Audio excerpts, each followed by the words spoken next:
It has been 2 years since a derecho tore through the state of Iowa, destroying homes, millions of acres of crops, and leaving hundreds of thousands of people without power. Wind gusts exceeded 100 miles per hour in at least 8 different counties across the state. The 2020 derecho was the strongest storm Iowa has seen since June of 1998.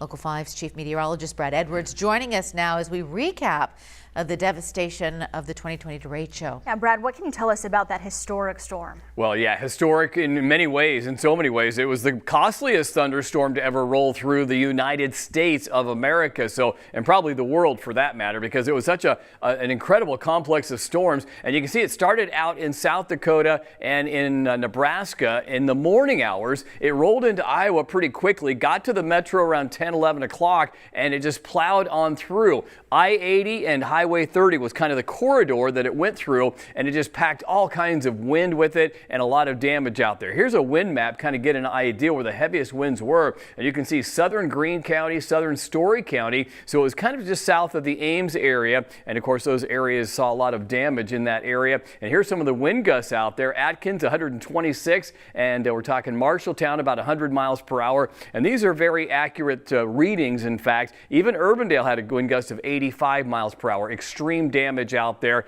and it is a one-in-a-lifetime kind of derecho. We have them, one every other year or so, maybe even more often than that, but not like this one, that's for sure. All right, Brad, thank you. One place that is still seeing the impact of that derecho, a cemetery in Marshalltown. Local 5's Carson J.S. Reichart was out there today. He tells us why it's not still totally business as usual. More than 23,000 people are buried here at the Riverside Cemetery in Marshalltown.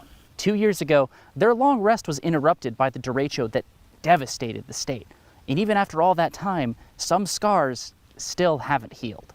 It was the worst storm I've ever experienced in my 66 years. On that fateful day, Dory Tamman, the cemetery's general manager, was hiding out inside of the main office. I kept coming out and peering through the windows, and you could barely see the lake for the driving rain and all the stuff flying around. When the storm finally passed, this was the scene at the cemetery. Utter devastation. Trees down across the 100-acre property, headstones damaged. The cemetery actually had to be closed for 5 weeks following the derecho. They were able to host a few funerals, but other than that, attendants stationed at the front gate had to keep people out. And the costs of all the repairs really added up.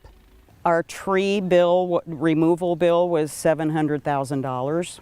We're still paying it off. We still have about $35,000 left on that. And some of those repairs still haven't wrapped up, even after all this time. Just last week, Riverside finished installing new chain link fencing around the cemetery. But that isn't even the last thing to do.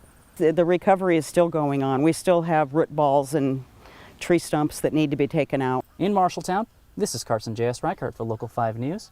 We are Iowa. If you're interested in helping Riverside pay off the remaining repair bills, a link to how you can help is on our website, weareiowa.com. The derecho took its toll on thousands of Iowans across the state, including so many farmers.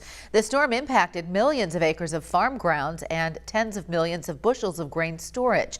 The Iowa Department of Agriculture assisted in helping these farmers get back on their feet, although some are still recovering. Local 5 spoke with Iowa Secretary of Agriculture Mike Nag about the status of farmers since the derecho.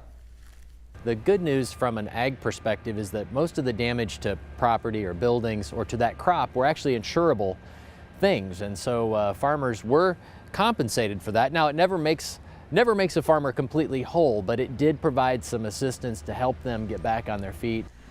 Nag said Iowa is expecting a very good crop across the state once again, but Iowa farmers are facing a new challenge, and that is drought. Cedar Rapids, one of the communities impacted most by the derecho, is also still on the road to recovery, one tree at a time.